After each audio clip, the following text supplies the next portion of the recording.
إن الحمد لله نستعينه ونستغفره ونؤمن به ونتوكل عليه ونعوذ به من شرور أنفسنا ومن سيئات أعمالنا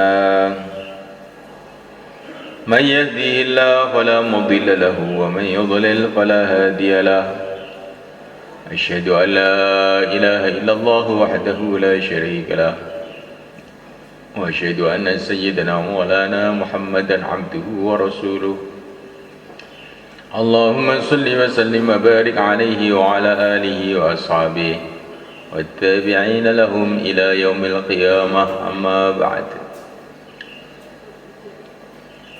Hadirin dimulakan, hari ini mulai berbondong-bondong umat Islam dari seluruh dunia menuju Makkah Al-Mukarramah untuk menunaikan ibadah haji.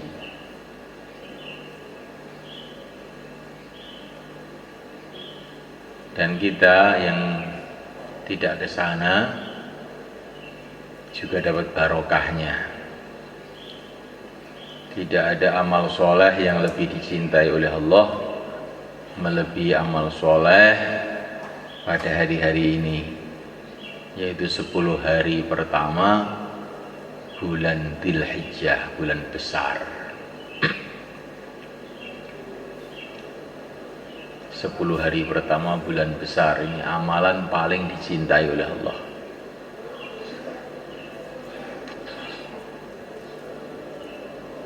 Ibadah haji itu adalah untuk mengingatkan umat, untuk mengingatkan seluruh umat Islam bahwa mereka ini punya pimpinan dalam kehidupan itu,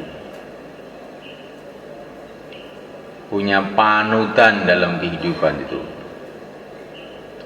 yaitu para nabi, para rasul alaihi wassalam. Yang terakhir adalah yang mulia Sayyidul Anbiya, pimpinan para nabi, yaitu Nabi Agung Muhammad sallallahu alaihi wasallam. Seluruh para anbiya, para nabi, mulai dari Nabi Adam sampai nabi terakhir, pernah ke Mekah.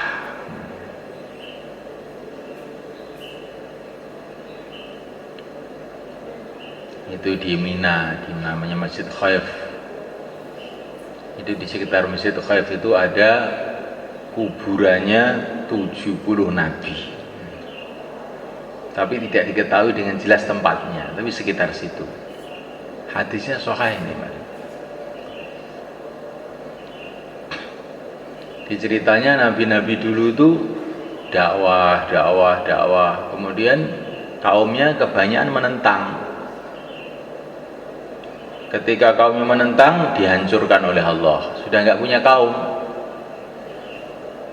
Ketika kaumnya dihancurkan oleh Allah, maka mereka itu dengan orang-orang beriman pada pergi ke Mekah, ibadah di Mekah sampai akhirnya wafat di Mekah.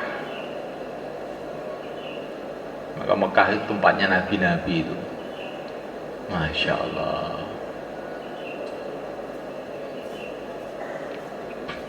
Tapi yang paling terkenal di sana itu adalah keluarga Nabi Ibrahim alaihissalam.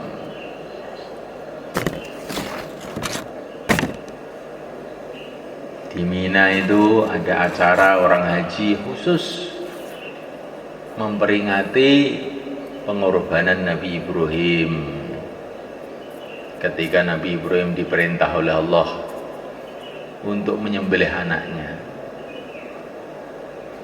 Maka perintah yang kelihatannya begitu berat ini dikerjakan dengan ridho, dengan ikhlas oleh Nabi Ibrahim alaihissalam. Tapi akhirnya tidak ada pengorbanan yang lebih barokah melebihi pengorbanan beliau ini. Nah, dengan anaknya dikorbankan, disembelih bukan mati, malah menurunkan Sayyidul Anbiya, menurunkan yang mulia Nabi Agung Muhammad sallallahu alaihi wasallam. Ya, orang itu kalau pengen punya anak-anak yang soleh, memang orang tuanya harus siap mengorbankan anaknya, dan anaknya harus siap dikorbankan. Baru bisa punya keturunan yang soleh, yang hebat-hebat. Ayahnya nggak mau korban, anaknya juga tidak mau dikorbankan, akhirnya ya biasa, ya. Biasa, ombyoan itu karungan, banyak sekali ya gitu itu. Ayahnya siap mengorbankan, anaknya siap dikorbankan. Inilah keluarga yang dipilih oleh Allah untuk menjadi kakeknya para nabi, kakeknya yang mulia Nabi Agung Muhammad sallallahu alaihi wasallam.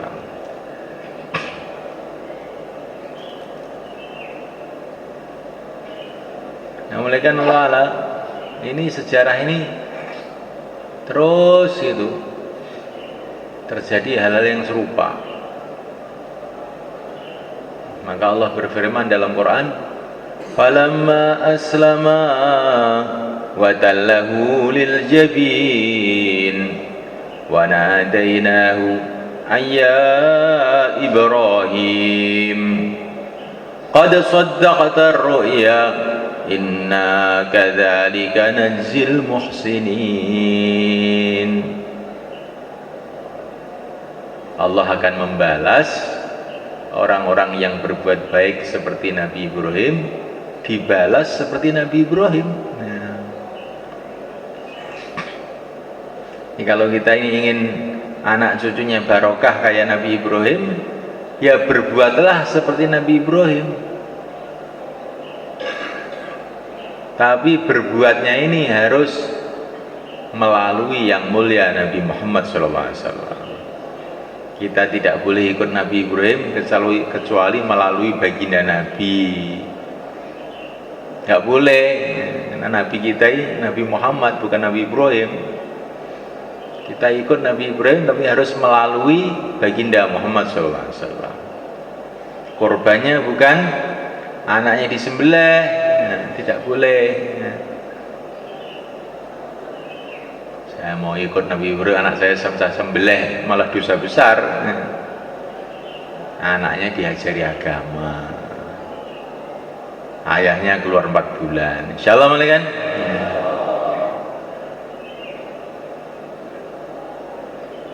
Nah, mulai kan Allah SWT.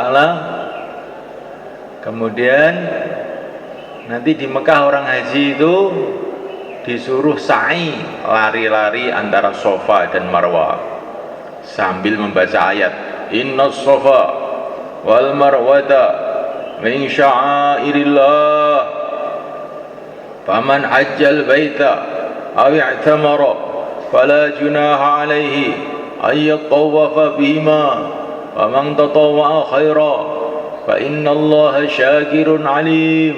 Wah, itu seluruh dunia itu lari-lari antara Safa dan Marwah, gunung Safa dan Marwah. Gunung Safa itu gunung kecil gitu semuanya kan. Tapi Allah Subhanahu wa taala telah mengatakan ini syiar agama. Inna Safa wal Marwata min sya'airillah. Safa dan Marwah itu syiar agama Allah. Kenapa? Karena disinilah tampak kehebatan agama Allah. Kehebatannya apa? Yaitu sejarahnya Siti Hajar. Beliau dipesan sama Nabi Ibrahim, kamu tinggal di sini, jangan kemana-mana. Dah. Maka Siti Hajar ini kelaparan, kehausan, tapi nggak berani keluar dari areal Masjidil Haram itu, nggak berani, karena dipesan sama Nabi Ibrahim suruh di situ. Sudah, walaupun lapar, walaupun haus, di situ aja.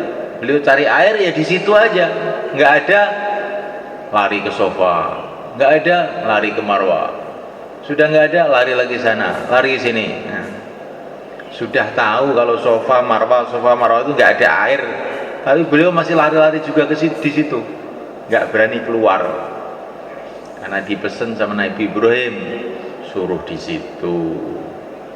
Akhirnya tempat yang tidak ada air itu tiba-tiba keluar air, yaitu air Zam-Zam. Ini pelajaran yang sangat besar yang Allah berikan kepada kita melalui Siti Hajar. Ya, orang itu kalau sudah dipesan oleh agama, kamu ini amalkan, walaupun belum tampak hasilnya, ya sudah di situ aja. Nanti lama-lama Allah tampakkan hasilnya. Ringkesnya, cari yang halal. Walaupun sulit, mau cari yang halal aja. Nanti lama-lama Allah Subhanahu wa taala tolong. Tapi kalau orang tuh pikirannya cari yang halal, susah. Pokoknya dapatnya haram-haram dikit sih nggak apa-apa, banyak apalagi alhamdulillah. Nah, kalau orang begini ini jadi PKI jadi. Ya. Pokoknya pegang dengan amal agama, walaupun kesulitan pegang agama, walaupun kesulitan pegang agama. Nanti lama-lama jadi mudah, tidak sulit. Kayak Siti Hajar. Cari air, sofa marwah, sofa marwah, sofa marwah, sofa marwah. Udah nggak ketemu, pokoknya sofa marwah terus. Lama-lama keluar air. Insyaallah kan? Dakwah juga begitu. Jauhlah lagi, nggak ketemu orang lari, terus jalan lagi, nanti lama-lama orang datang. Begitu. Ekonomi juga begitu, cari yang halal. Jangan yang aneh-aneh. Pokoknya yang dulu dibuat Nabi, sahabat, yang dikatakan para ulama itu halal bener, itu kerjakan. Cari utang nggak ketemu, ya sudah, utang bank saja, walaupun riba sedikit sih nggak apa-apa. Sudah riba suruh nyuap lagi. Jangan begitu, nanti kamu malah kobol nanti. Lebih baik kita ini kelaparan, kehausan daripada makan riba. Nanti tiba-tiba akan datang pertolongan Allah. Enggak kalau lapar terus. Selagi kamu itu di langit ada tulisannya rizkinya, nanti kan makan juga. Insyaallah kan?